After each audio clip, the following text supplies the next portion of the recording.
காரைக்கால் கீழக்காத்தாக்குடிமேடு மீனவ கிராமத்தைச் சேர்ந்த 8 வயது சிறுமி டெங்கு காய்ச்சலுக்கு பலியானார். புதுச்சேரியிலிருந்து கொண்டுவரப்பட்ட சிறுமியின் உடலை பார்த்து உறவினர்கள் மற்றும் கிராம மக்கள் கதறி எழுந்தனர்.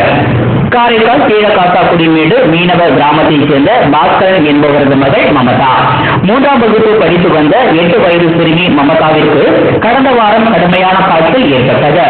உடனடியாக அந்த குழந்தை காரைக்கால் அரசு பொது மருத்துவமனையில் சேர்க்கப்பட்டார். அங்கு பரிசோதனை செய்ததில் அந்த சிறுமி டெங்கு காய்ச்சலால் பாதிக்கப்பட்டிருந்தது தெரிய வந்தது.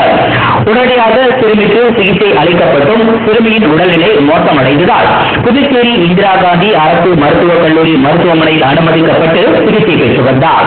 இந்நிலையில் சிகிச்சை பலனின்றி முன்தினம் மமதா மரணமடைந்தார். காரைக்காலுக்கு கொண்டுவரப்பட்ட சிறுமியின் உடலை பார்த்து அந்த கிராம மக்கள் கதறி எழுந்தனர்.